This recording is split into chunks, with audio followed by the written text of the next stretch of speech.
2026. Semuanya karena belas kasihan. Mata kami, telinga kami mendengar begitu banyak Tuhan. Saudara-saudara kami di luar sana yang tidak bisa menjalani tahun. Karena mereka Tuhan tidak punya rumah. Bahkan keluarga mereka Tuhan terhilang oleh karena bencana, sakit, kelaparan. Tuhan, meski saudara-saudara kami di tempat ini ada di tempat ini, tetapi kasih pun tidak pernah berkurang bagi mereka yang ada. Terima kasih Tuhan Yesus. Biar hati kami mengucap syukur Tuhan untuk kebaikan-Mu. Biarkan pikiran kami mengingat begitu banyak yang Kau berikan bagi kami tahun 2020. Terima kasih Bapak. Dan Tuhan, pada ibadah pagi hari ini, berbicaralah Engkau melalui firman, segarkan jiwa kami. Bangkitkan semangat kami, perbaharuilah hati kami, berikan kekuatan ya Tuhan, mampukan kami untuk melihat ke depan, bukan dengan mata jasmani kami, tapi biarkan kami melihat ke depan dengan mata yang tertuju kepada-Mu ya Tuhan. Selamatkanlah hidup kami Bapa. Akanlah sia-sia kehidupan ini jika Tuhan Engkau meninggalkan kami, tidak menyelamatkan kami. Oleh karena itu Bapa, firman-Mu yang akan kami dengar pada pagi hari ini, biarkan menjadi kekuatan penuh bagi jiwa.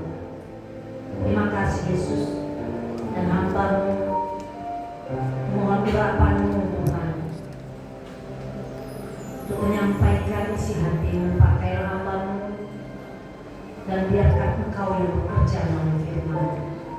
Dalam nama Tuhan Yesus kami mengucap syukur dan kami sudah berdoa. Amin. Shalom. Ya, pertama-tama saya mau sampaikan selamat tahun baru. Meskipun Natal tahun ini kita tidak bersama-sama, ya, karena kami juga menantikan ada kegiatan Natal, ternyata tidak ada ya. Dan pertemuan kita pada pagi hari ini betul-betul karena kebaikan Tuhan.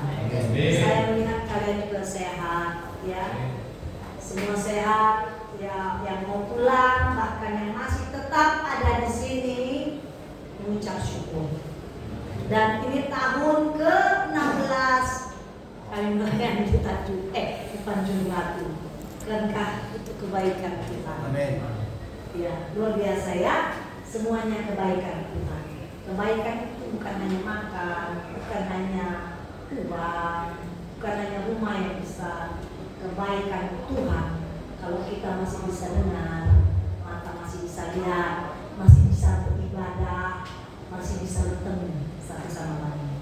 Saudaraku, kita terhubung dalam satu kasih. Kita bukan terhubung dalam satu darah, tapi dalam darah Yesus Kristus, ya. Kita saling kasih. Amin. Amin. Saya bersuka cita, tapi memang dengan lagu-lagu tadi apa kasih? Tadi WL-nya siapa? Wahyu ya. Wahyu WL hari ini kurang bersemangat. Mungkin nanti banyak kurang ya. Singer siapa tadi? Febri ya. Ya, oke, tapi ini biarlah pemanasan aja ya. Besok kan ada ibadah ya. Harus lebih bersemangat. Siapapun yang bertugas besok harus lebih menyala-nyala, lebih menggebu-gebu. Ya saudaraku, kenapa? Yang kau lakukan bukan untuk kita, bukan.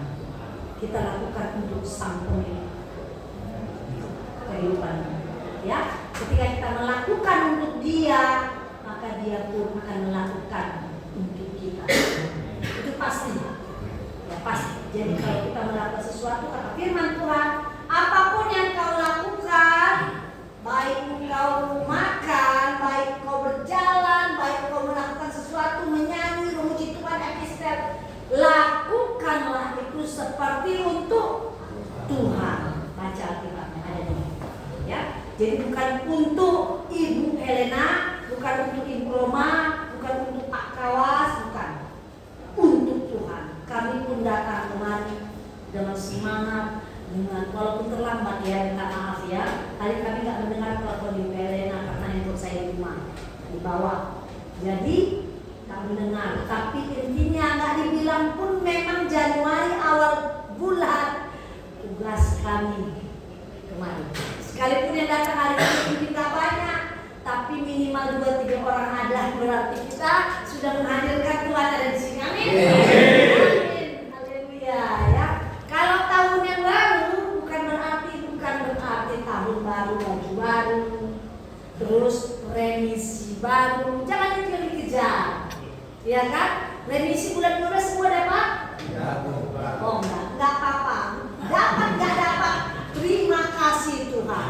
Ya. Itu yang harus kita ucapkan, jangan bersungut-sungut memaki, enggak usah. Ya kan, Tuhan tahu.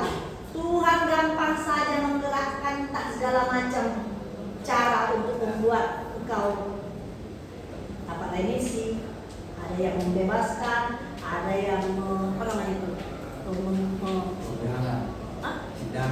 Bukan menolong apa itu, menjadi jaminan. Banyak cara Tuhan.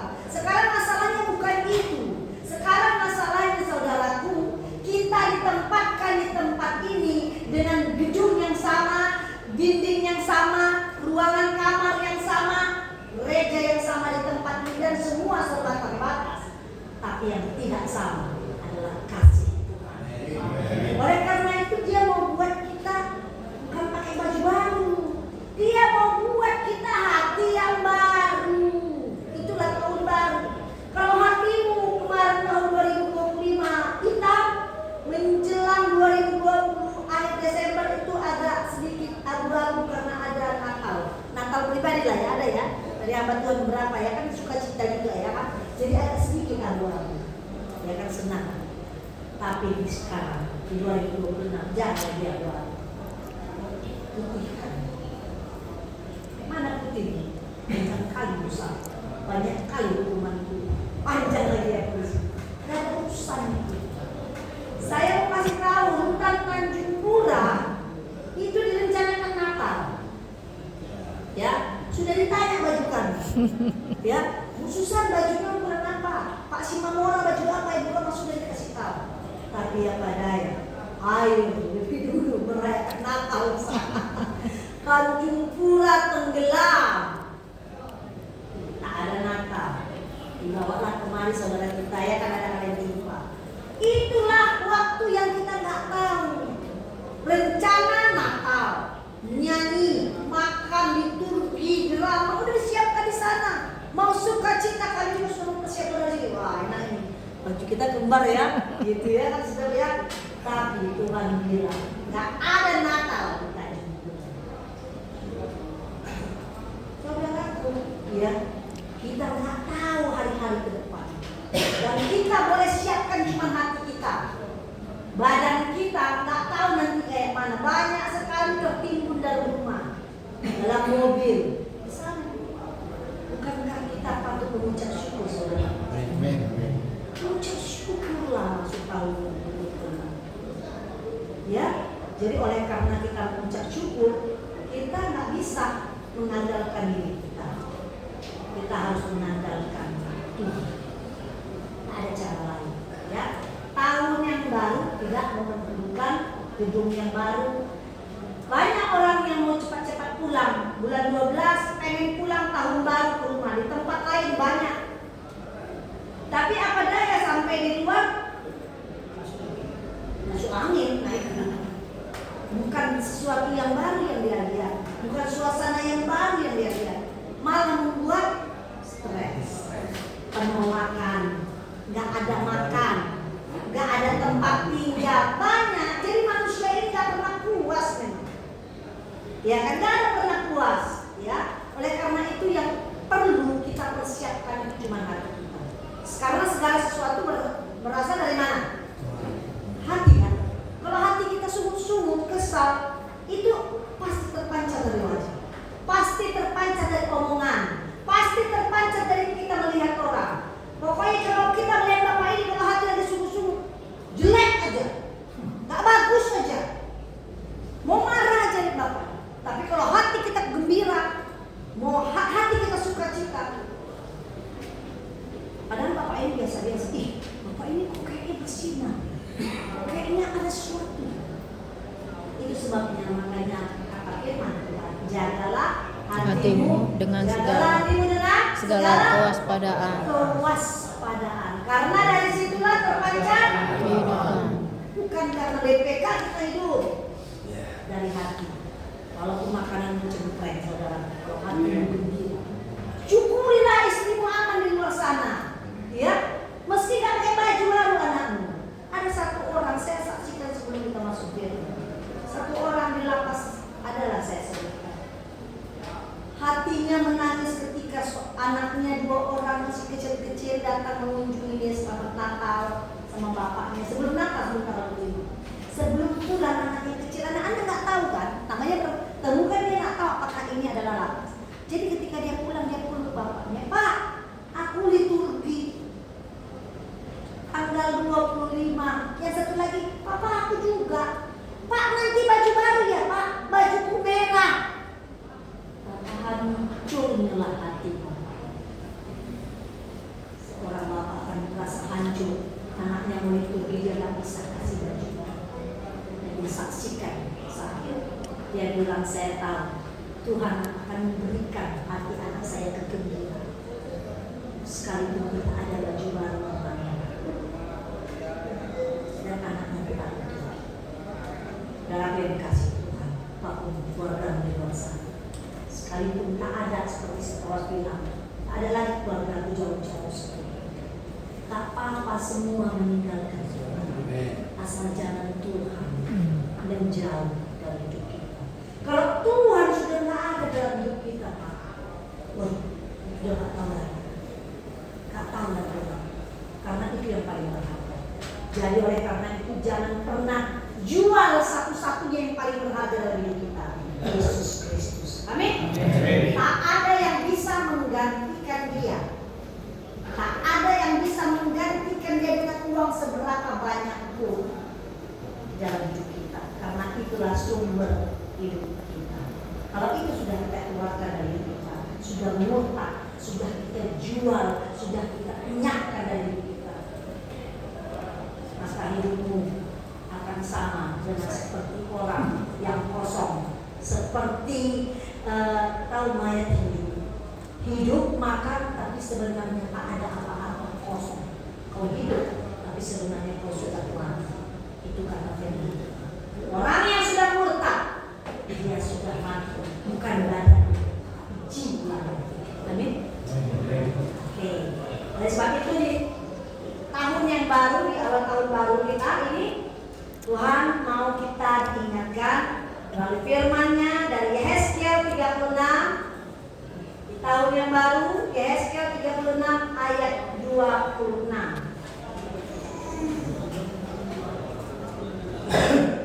Ya, kalau sudah bisa ditayangkan, kita boleh sama-sama baca. Ada Michael?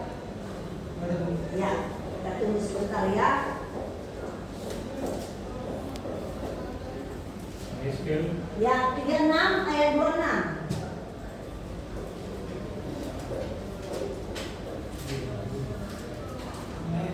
Min 2, 3.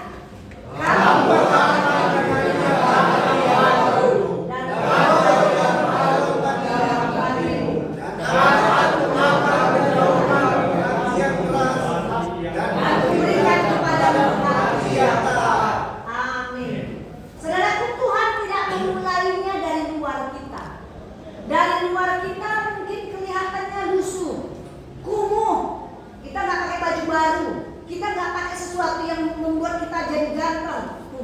Tuhan tidak memulai dari luar, Tuhan memulai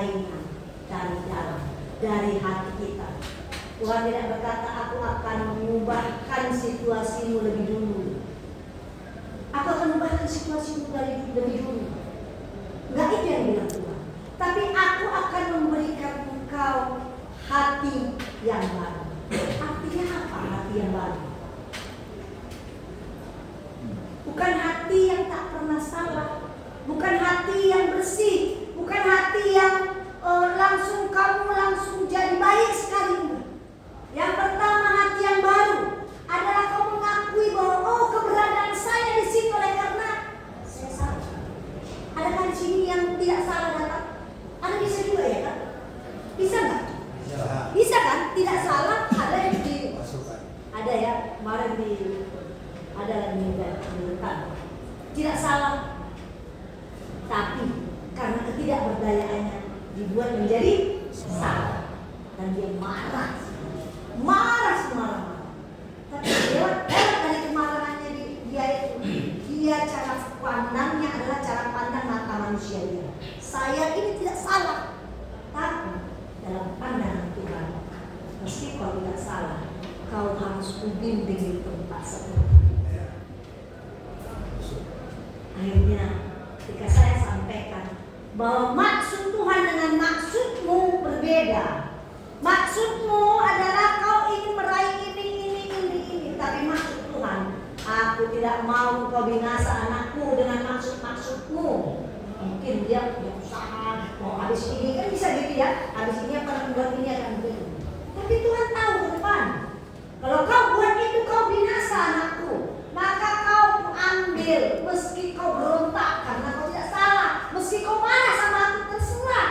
Marahmu itu ada masa periode ya. Marah kita kan ada juga ya kan. Kalau marahnya dalam Alkitab dibilang tidak boleh sampai jam 6 sore. Tidak boleh sampai matahari tenggelam, ya kan? Tapi kalaupun masih ngotot, marah 3 hari udah lama kali dia marah itu ya. Dia kan marah 3 hari ya kan? Nah, Tuhan biarkan marah.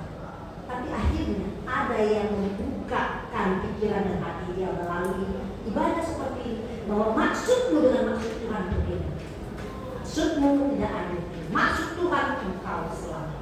Itu saudara. Jadi tahun baru ini, hati yang baru, Tuhan mau kita yang pertama mengakui, aku salah. Apa yang kamu merasa bersalah? Udah buat salah, udah merasa kamu salah. Banyak. Gak salahnya baik perbedaan dari aku. Lalu sini. Jadi dia suka membandingkan dengan orang. Aku berapa lah? Aku cuma ambil uang cuma 10.000. Orang lain 1 miliar. Gak salah dia. Jadi salahnya harusnya Tuhan menghukum orang itu. Jangan menghukum aku yang 10.000. Itu manusia kita. Kita selalu membandingkan diri kita. Kita nggak pikirkan bagaimana Tuhan itu melihat ciptaannya. Dia tahu persis seperti apa kita. Sel-sel dalam tubuh kita dia tahu. Kapan kita sakit, kapan semua dia tahu. Karakter kita, nafsu, keinginan kita, emosi kita, kerakusan kita, semua dia tahu. Tidak ada yang Tuhan tidak tahu. Oleh karena itu, Tuhan tidak mau satu orang pun kita binasa.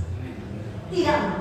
Nah, Yesaya tadi adalah mengatakan Tuhan akan memberikan engkau hati yang baru di dalam batin. Ada seorang yang sangat hebat, merasa tersanjung karena Tuhan memberikan segalanya kepadanya, bahkan jabatan sebagai raja, ya kan? Siapa dia? Raja Daud, ya kan? Raja Daud ini merasa bahwa saya segalanya. Tapi ketika dia jatuh ke dalam dosa, dia berzina dan membunuh dengan tangannya. Suami si Bathsheba, bukan dia langsung yang bunuh, tapi dia yang merancangkan pembunuhan berencana itu. Nah, ketika urusanya dia pikir enggak deh, dia raja. Dia rapi serapi-rapinya merencanakan itu. Dia ambil istrinya si Uria itu, dia telah terbunuh di medan perang.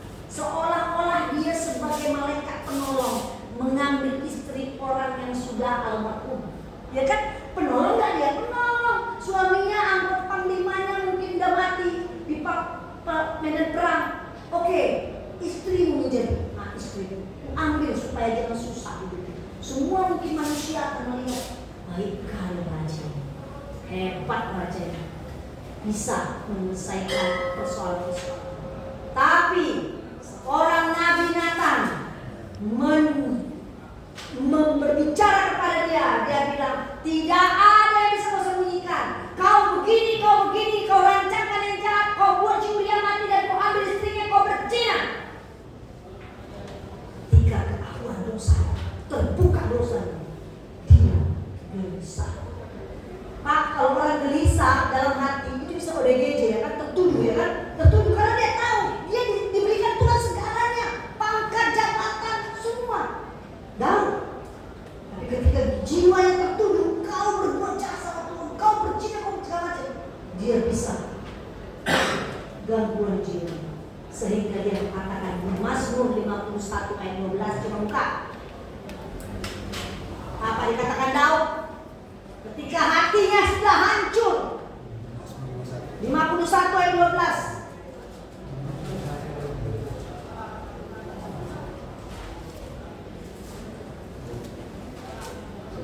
Dia berseru kepada Tuhan. Mazmur 51 ayat 12, 2, 3.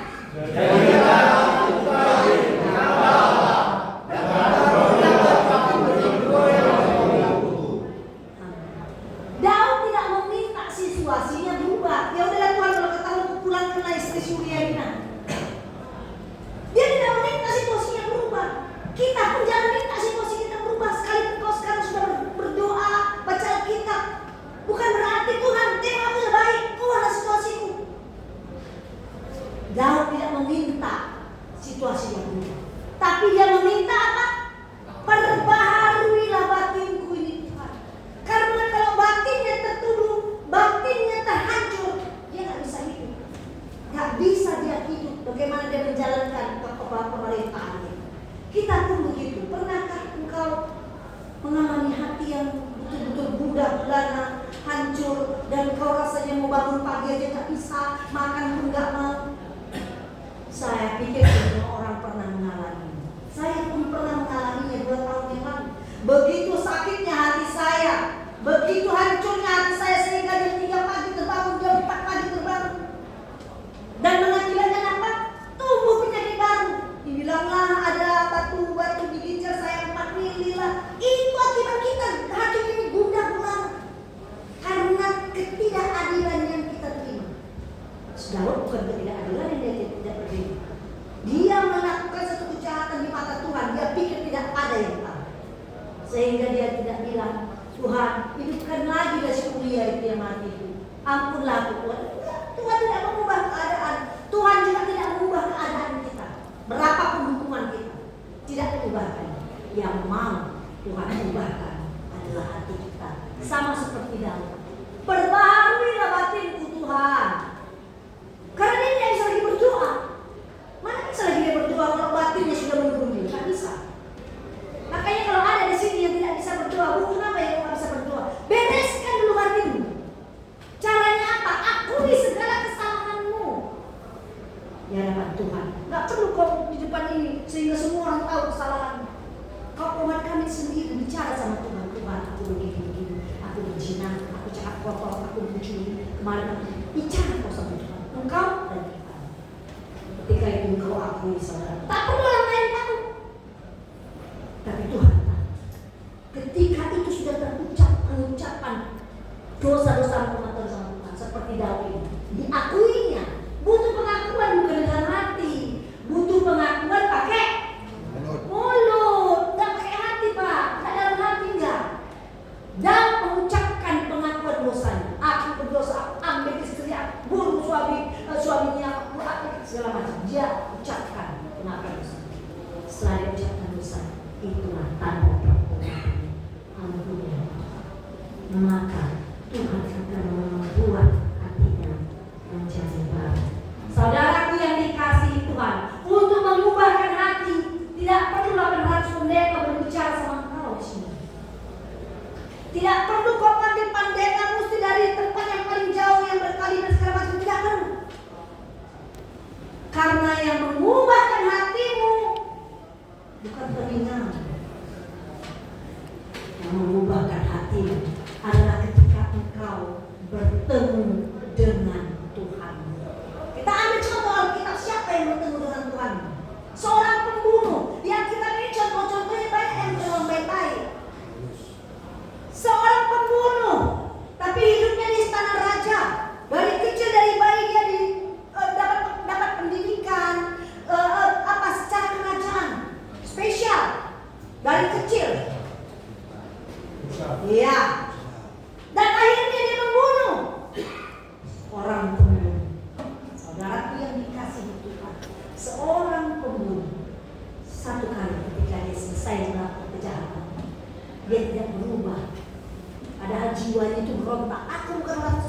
Ya kan? Aku ini bukan orang cuma maka dia lari.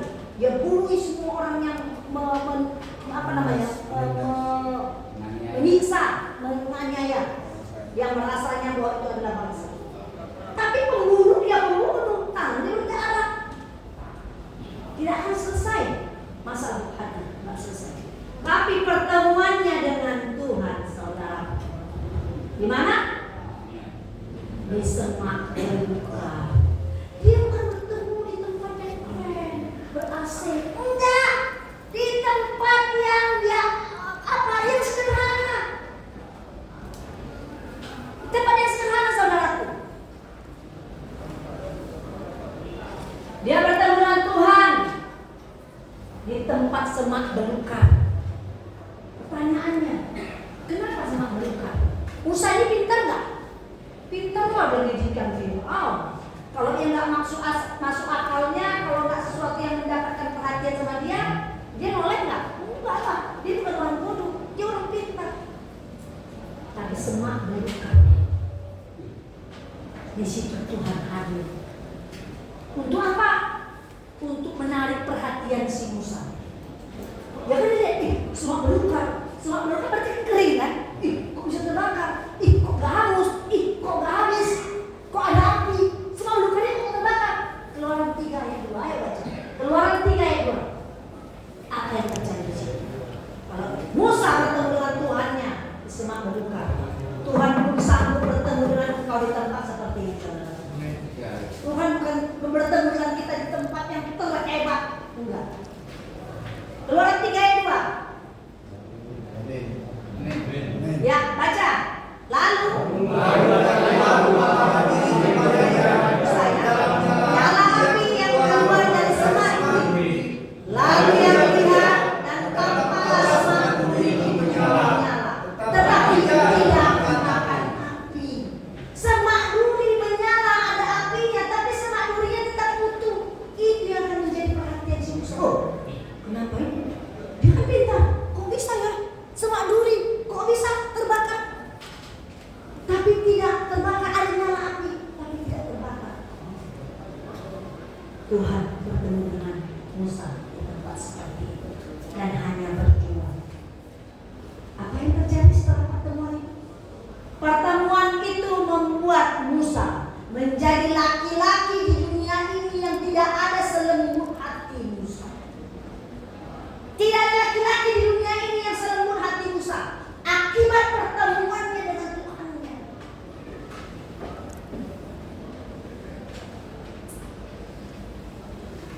Dan Tuhan ketika bertemu dengan dia, Tuhan nggak setengah-setengah. Tuhan membuat dia berubah. Tuhan membuat dia memimpin jutaan bangsa untuk keluar dari bangsa. Saudaraku yang dikasihi Tuhan, ketika hati kita berubah, Tuhan yang pertama dari pengakuan dosa antara engkau dan Tuhan. Tidak perlu kau aku udah pengumuman ya, aku udah bertobat. Antara engkau dan Tuhan.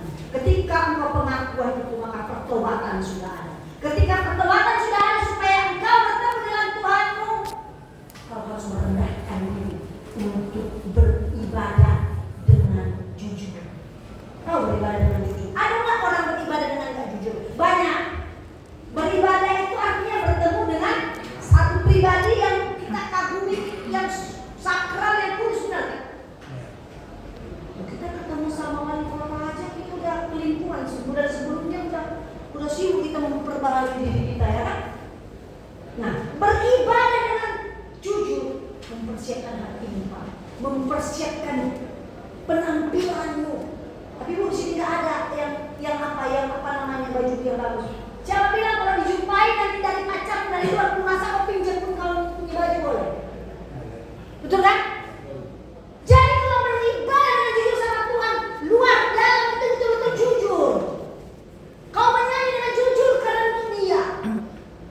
Kau berpenampilan yang jujur karena untuk Dia. Kau masuk ke gereja ini dengan jujur karena kau beribadah.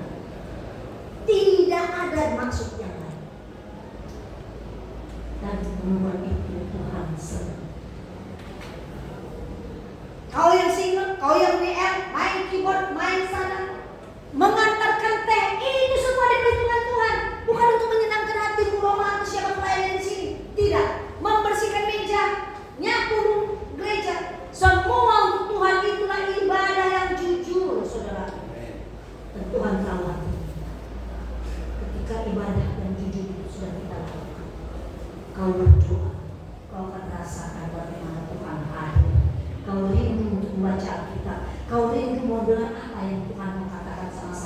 melalui nama Tuhan yang Yesus kata. Persiapkan diri, jangan masukkan keluar diri.